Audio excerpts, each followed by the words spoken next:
Bienvenue sur cette vidéo où je voulais parler de la campagne impériale, la nouvelle mouture faite par Capital 7. Donc je sors d'un an et demi de campagne où j'ai maîtrisé cette nouvelle campagne à raison de 2 fois par mois à peu près. Donc ça a pris plus d'un an et demi avec 4 et puis 5 joueurs. C'est un boulot qui est assez important certes, mais je voulais, avant de m'attaquer concrètement à chaque épisode et ce qui se passe dans la campagne, faire un petit point sur mon ressenti à vif. J'en sors tout juste, ça a été une campagne très longue effectivement, et je pense qu'il est bien que vous sachiez avant que vous embarquiez dans la maîtrise, ou simplement l'achat des bouquins, parce qu'on parle d'une dizaine de bouquins si vous achetez d'abord les bouquins pour la campagne, plus les compléments, les companions, donc ça peut risquer de faire un certain boulot et un certain coût en termes d'achat. Donc voilà ce qui se passe. En gros, vous avez une campagne qui, à la base, comme vous le savez sûrement, était le fleuron du jeu de rôle Warhammer sur la V1. Il se trouve qu'on a 5 tomes, mais que le 4e tome est connu pour être l'infâme, il y a quelque chose de pourri à qui se lève, qui était une sorte de spin-off, une petite histoire qui était à part. Et un beau jour, les pontes chez Games Workshop, où je ne sais pas ce qui s'est passé, ont décidé, tiens, ce serait bien que tu l'intègres directement dans la campagne. Certes, le problème, c'est que l'histoire n'avait rien à voir, donc on a l'impression d'avoir un épisode spin-off, disons, qui nous emmène ou qui se lève lointain, avec une sombre histoire de mort-vivant et une histoire un peu particulière. Et moi, quand je l'avais joué à l'époque, j'avais fait jouer à mes joueurs, donc c'était dans les environs des années 2010, c'est pareil, on avait lâché à ce moment-là, parce que autant tout le début de la campagne est très motivant, très intéressant, autant quand on vous dit, tu viens de déjouer un super complot, et maintenant, il faut te casser, il faut aller au fin fond dans le nord, et tu sais, l'Empire, c'est pas grave, tu verras ça plus tard quand tu reviendras et que tout sera en flammes. Donc forcément, ça a laissé un peu de froid, et peu à peu, ce qui s'est passé, c'est que mes joueurs sont partis, et j'ai oublié, on a tous un peu oublié de caser la prochaine séance à la fin d'une séance de jeu. Bon, plus de 10 ans se passent, il y a le Covid, moi j'avais un peu arrêté le jeu de rôle, et suite à m'être remis en selle, notamment en faisant maîtriser les masses Nyarlathotep, je me suis dit, je découvre que Cubicle 7 a sorti une nouvelle édition, et qu'en plus, ils ont fait une nouvelle Director's Cut de la campagne impériale, donc je me dis, allez hop, c'est l'occasion, il est temps de finir ce qui devrait être fini, et on est reparti comme en 40. D'autant plus que la promesse initiale, c'était que le 4e volume était complètement inédit, donc The Horned Rat, le rat cornu, et le 5e était un peu différent de la fin originale. Et là, on parlait de la place de l'Empire en flammes, on passait sur ce qu'on allait voir dans l'Empire en ruine. Donc cette petite vidéo, c'est simplement pour, dans les grandes largesses, expliquer ce que j'ai aimé, ce que j'ai moins aimé, et les conseils que je peux vous donner par rapport à la maîtrise de cette campagne V4. Ensuite, si j'ai le temps et la motivation, j'essaierai de faire une vidéo à chaque fois sur les points essentiels pour moi de la campagne, en découpant les bouquins, simplement. Sachant que les 3 premiers bouquins ont tendance à être peu ou prou identiques à ce qui était fait sur la V1. Donc c'est pas trop la peine de passer du temps dessus. Donc d'abord, je vais parler des choses que j'aime bien. La première, c'est que c'est une campagne imposante et intéressante par le voyage qu'elle offre dans l'Empire. Je sortais des masques Nyarlathotep, je sortais d'Orpheus, qui sont des campagnes très très bien, parfaites, mais qui ont toujours soit un peu le même template, dans le cas des masques, c'est-à-dire qu'on arrive quelque part, il y a une conspiration, il faut trouver le culte local, il va y avoir un grand rituel, il faut arrêter le rituel local. Et Orpheus, qui était à l'inverse, faisait tout péter. En fait, à chaque fin de bouquin, il y a 6 bouquins, à chaque fin de bouquin, ça explosait. C'était comme une série télé où à chaque fin de saison, on retournait les tables. Ce qui était génial, mais c'est très, très particulier, très rocambolesque. La campagne impériale a cette chance-là, enfin plutôt je devrais dire la campagne de l'ennemi intérieur, parce que c'est le terme officiel maintenant, d'offrir une continuité tout en faisant voyager les gens. C'est-à-dire qu'on commence vraiment dans le Reichland, on va dans la petite ville tranquille de Bonhoeffer, on descend le Reich, on remonte le Reich, on finit dans un château à la Hammer, puis on va à Middenheim, qui est censée être cette ville complètement différente, intégrant clairement dans l'idée des concepteurs la division entre l'Angleterre du Nord, Manchester, Liverpool, et l'Angleterre du Sud, Nottingham notamment, mais berceau de Games Workshop, Londres, Bristol et j'en passe, et qu'on doit retrouver là en termes de l'univers qu'ils ont inventé. Donc tout est froid, tout est un peu triste, les gens sont sombres, sauf que c'est le carnaval, et tutti quanti. Et bien évidemment, on est passé d'une enquête à la Cthulhu, dans Bogenhafen, puis un long périple qui se finit comme un film de la Hammer, Et maintenant, on arrive dans une sorte de Agatha Christie, avec une vaste conspiration à une échelle complètement pétée par rapport à Bogenofen, beaucoup plus importante, qui va nous montrer ce qu'on va voir. Et ensuite, ce qui est intéressant, c'est dans les derniers épisodes, on revient un peu à cette idée-là, où en fait l'épisode 4 mélange les deux. Par exemple, dans Inconnu, on commence par une grande enquête à Middenheim post-carnaval, donc c'est là où c'est très intéressant, parce que ça permet de terminer certains éléments qui sont passés durant le carnaval, notamment finir avec certains cultistes, en finir, alors je vais spoiler un peu, attention, cette vidéo ça va plutôt au maître du jeu, en finir avec le dernier fils de Wittgenstein, et en finir avec la main pourpre, simplement, qui œuvre à Middenheim. Et ensuite, on va se balader dans les montagnes, dans le Middenland, qui n'est pas très connu, en fait. Le Middenland, on y passe juste comme ça, mais il n'y a pas d'autre équivalence. Et enfin, le dernier chapitre, l'Empire en ruine, c'est on fait tout le tour, on descend, puis après, il faut redescendre encore pour aller jusqu'au col du Feu Noir, pour aller chercher Galmarad. Parce que ça ne change pas. Donc ça, j'ai beaucoup aimé son voyage, cette notion de montrer des choses différentes aux joueurs, et clairement leur faire ressentir, mais là, c'est votre boulot à vous, que Middenheim, c'est pas Aldorf, que Aldorf, c'est pas nul, que le col du Feu Noir, c'est clairement un lieu de passage un peu désolé qui amène vers les Balkans, les royaumes renégats, autre chose, et qu'on est un peu au bout, on est entre le mélange de la piété totale envers Sigmar, et de l'autre côté, un monde qu'on connaît pas, et ça vous le jouez.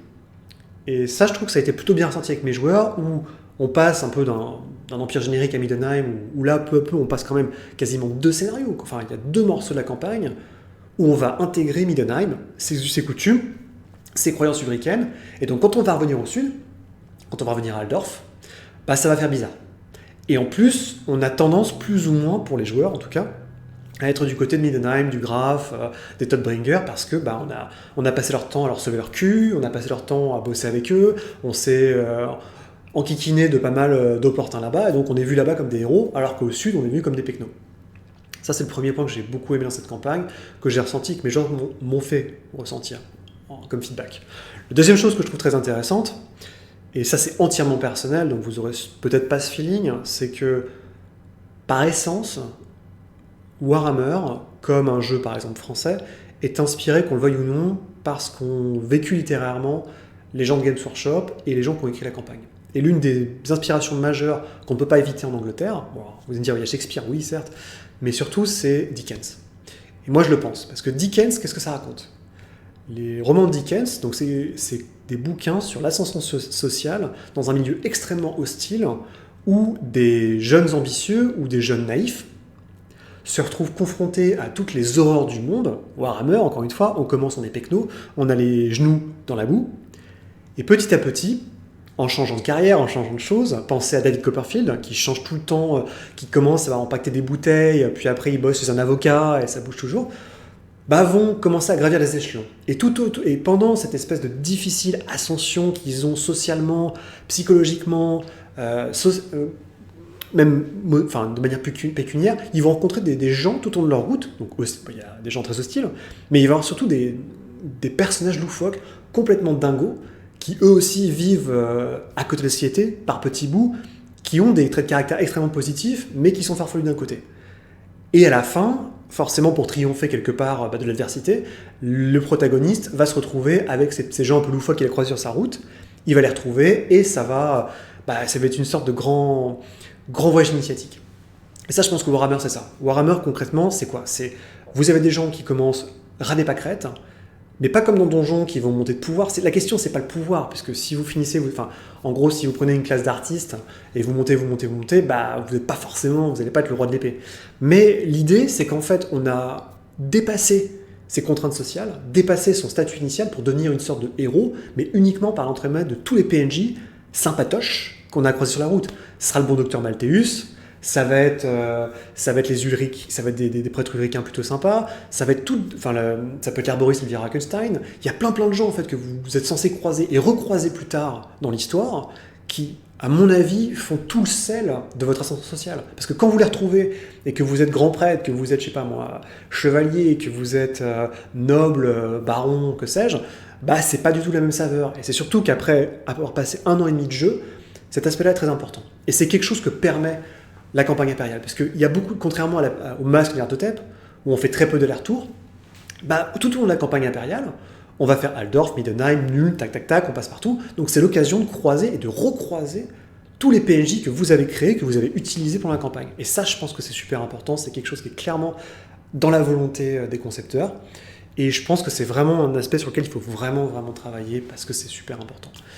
Et le dernier, je pense que le dernier élément, peut-être le plus simple en fait de l'histoire, c'est simplement l'échelle qui est extrêmement, alors j'aime pas le terme, épique, dans le sens, alors certes au début c'est pas du tout épique, faut pas, parce que épique techniquement c'est tout ce qui a un rapport à la guerre. Alors la guerre, vous en voyez pas trop la couleur dans Warhammer, mais il y a un moment où on passe de petits pecnos, aller chercher un héritage à Bogenhafen, puis on s'infile dans un château, puis on arrête une conspiration contre le Graf, puis, attention spoiler pour le racornu, vous devez arrêter les Skaven, une de leurs sombres machinations qui vivent à détruire Morslib, et enfin, on va chercher Galmaras pour sauver l'Empire.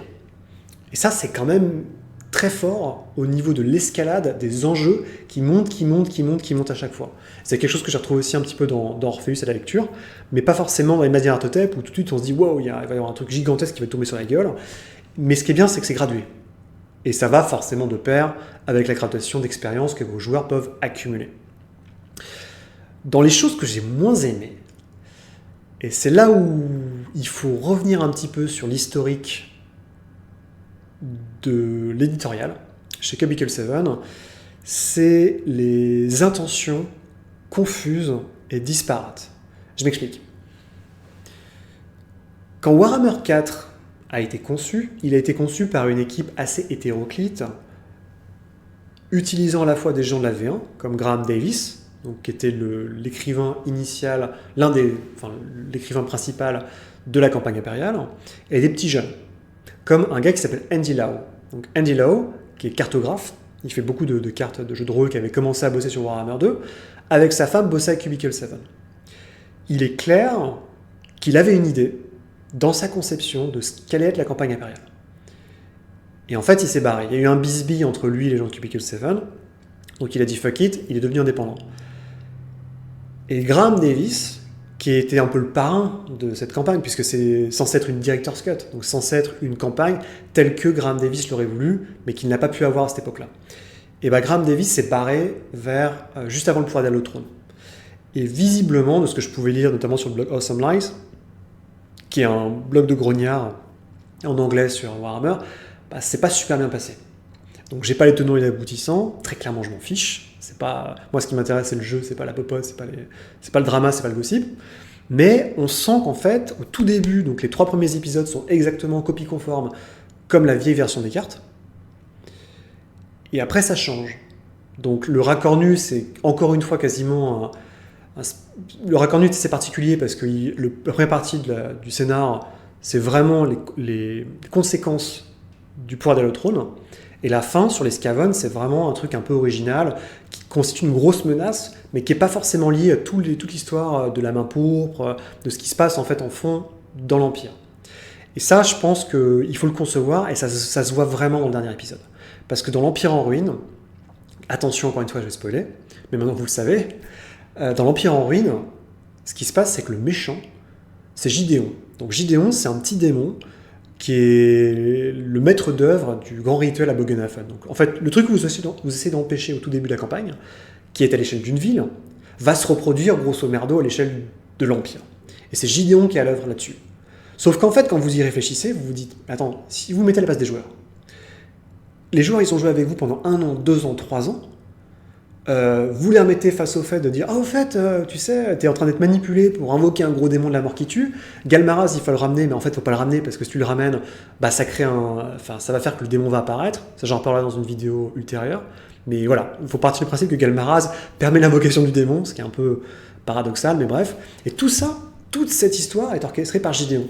Et donc, on a le sentiment que les écrivains, un peu gros gens comme devant, étaient obligés de raccorder ce qu'ils pouvaient. Ils avaient une sorte de schéma initial qui ne s'est pas passé comme prévu. Donc on va sortir de notre chapeau un petit démon qu'on a ramené, qui était normalement bolossé au début de la campagne.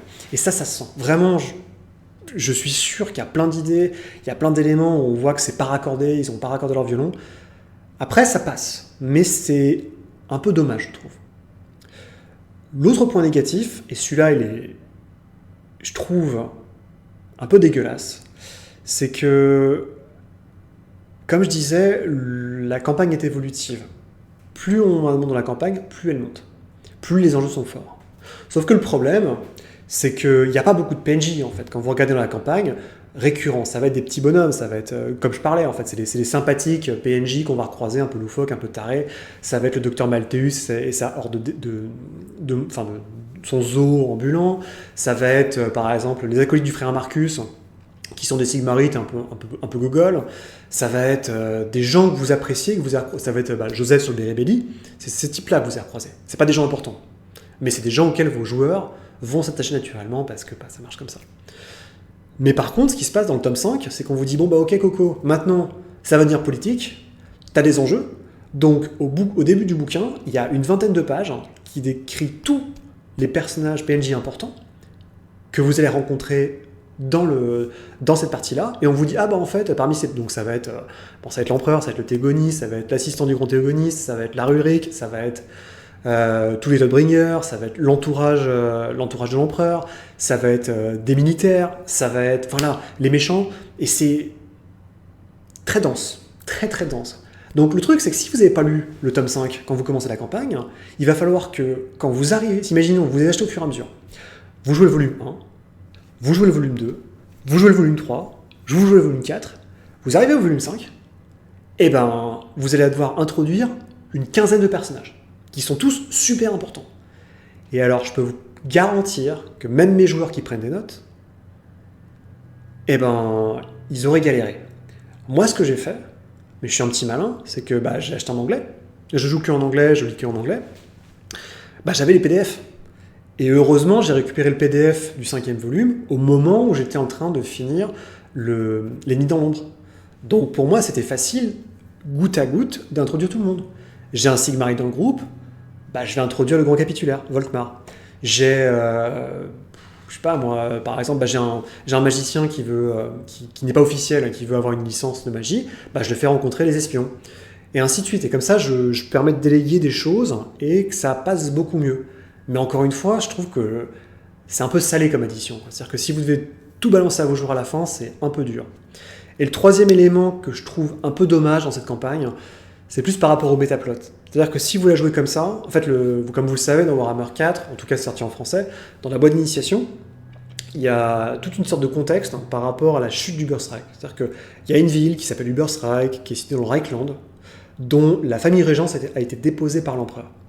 Et on a mis un gouverneur plénipotentiaire qui s'appelle Emmanuel Nacht pour gérer un peu la ville. Et donc tout le monde, c'est un peu le bordel, voilà, faut dire ce qu'il y a. Mais cette chose-là, en fait, est très important, est l'un des points très importants dans l'histoire globale de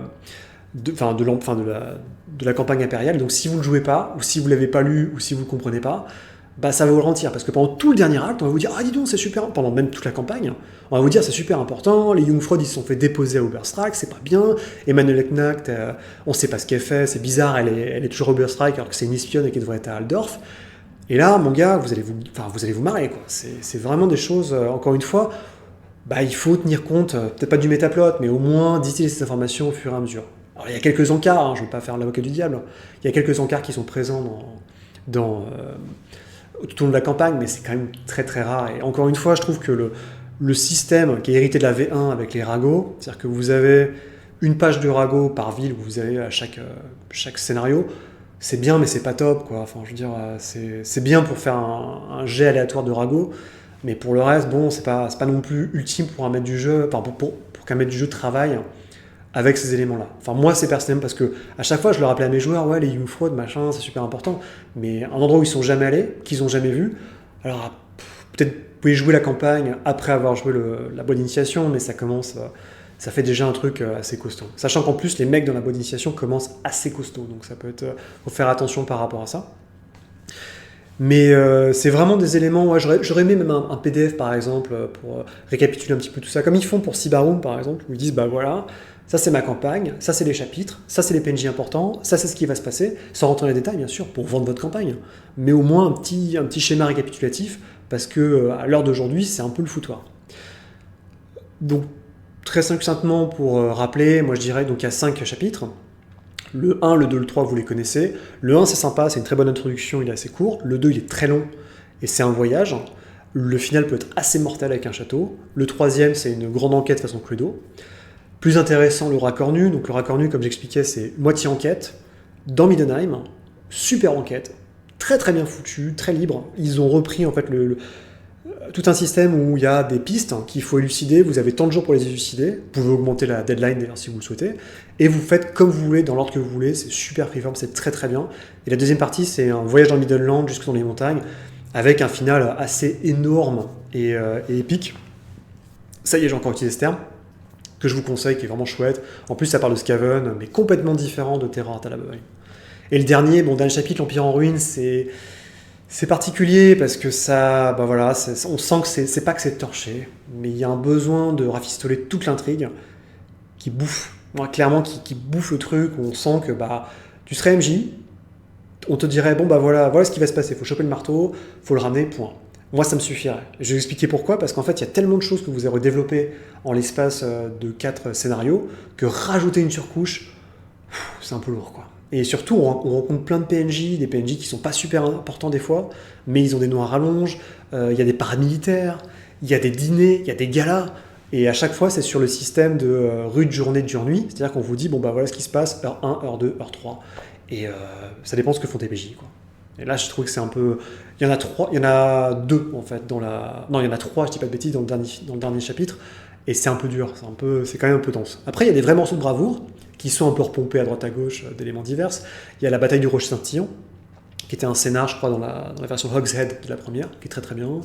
Le final, il est forcément assez épique, j'en dirai pas plus. Mais voilà, je trouve que le 5e est un peu péchu par certains aspects. J'irai pas jusqu'à dire comme Gideon que c'est nul à chier, c'est pas vrai. C'est quand même pas mal, et c'est beaucoup mieux que la vieille version, la V1, de ce que j'ai pu en lire avec les Donjons de la Mort. C'était pas terrible. Donc voilà, l'heure est venue des petites astuces que je peux vous recommander. La première, c'est tout lire. C'est bête, mais vous lisez tout, vous prenez des notes. Vous inquiétez pas, c'est pas comme Sibarum, le lore, en fait, l'historique, il n'est pas aussi dense et abrupt, tout est expliqué noir sur blanc. Mais moi, je vous conseillerais de passer vous prenez quelques après-midi, vous prenez un carnet, vous notez les noms des PNJ, vous notez ce qu'ils font. La structure est bien faite en général des bouquins. Les bouquins, ils ont vraiment chapitre par chapitre, parce que c'est très linéaire sur 4 des bouquins, donc vous pouvez pas trop vous planter par rapport à ça. Mais il y a des moments où, surtout le pouvoir, il faudra que vous sachiez, ça sera complètement freeform, et à la fin, il faudra que vos PNJ soient un peu à l'aise avec tous les PNJ qui vont affronter, ou affronter ou discuter avec. Donc voilà, faut voir ça très en amont pour les distiller au fur et à mesure.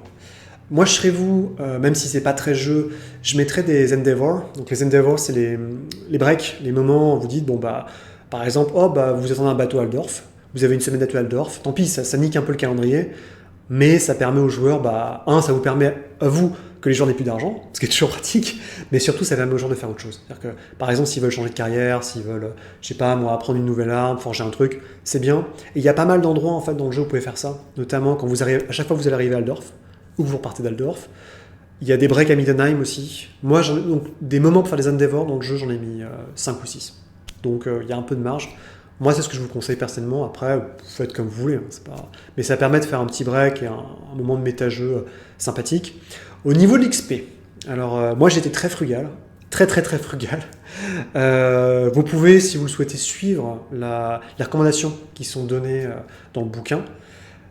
Toutefois, je trouve que dans Warhammer 4, on a tendance à devenir balèze assez vite sur la fin. Quand on arrive sur le 3e niveau de carrière, généralement, vous avez, mon prêtre, il était à 60 de fellowship, donc 60 de sociabilité. Ça commence à taper. J'ai des joueurs, même en étant pingre, j'ai des joueurs, ils ont quand même fini avec... il y en avait, il avait 30 PV, parce qu'il n'arrêtait pas d'acheter le talent pour avoir plus de PV, je pense. Après, moi, je suis plutôt du genre à donner des récompenses qui sont des services, avec des PNJ et autres, que vraiment de l'XP sonnante et trébuchante. Et au niveau des points de destin, j'en ai pas donné par contre. Points de destin, j'en ai donné que sur la fin, dans les derniers scénars. Mais avant, je trouvais que c'était assez violent. En fait, les scénars sont très sympas pour filer des points de destin. Après, je suis pas un MJ méchant, donc peut-être que si vous êtes cruel, ça part beaucoup plus vite. C'est vous vraiment qui voyez. Et le dernier conseil que je vous recommanderais, c'est qu'il y a clairement... Faites des sessions courtes, en général, sauf pour les moments de bravoure. ce que j'appelle les moments de bravoure, c'est les finaux. Par exemple, le château Wittgenstein, il faut le faire d'une traite. C'est clair. Le final du dernier épisode, il faut le faire d'une traite.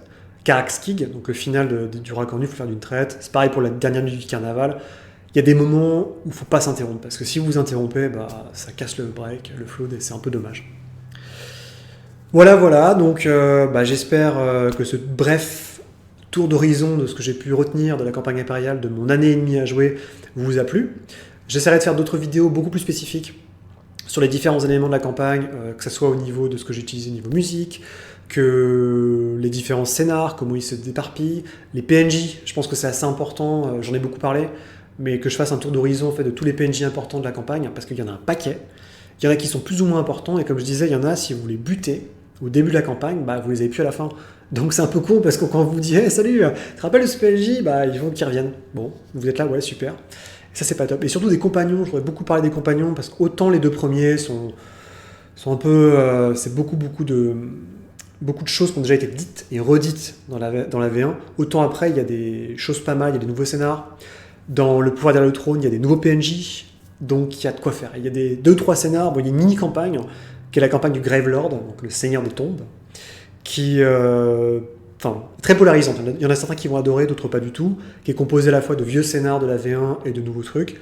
Moi mes joueurs, ils ont adoré le détester. C'est une sorte de... C'est un peu Satanas et Diabolo, quoi, dans les fous du volant. C'est un mec qui est toujours à la poursuite de vos joueurs, pour les mauvaises raisons, et qui est... c'est complètement débile, quoi. Bref. Et le dernier, il y a un scénar qui est très très bien à la fin, dans le 5e compagnon, qui décrit le siège d'une ville, mais qui demande pas mal de préparation aussi. Et c'est l'occasion de ressortir la couronne rouge du chapeau, alors que, normalement, elle disparaît au bout du 2e scénar. Donc voilà, encore une fois, j'espère que ça vous a plu, et puis j'essaierai de revenir avec d'autres petites vidéos plus tard. Allez, salut!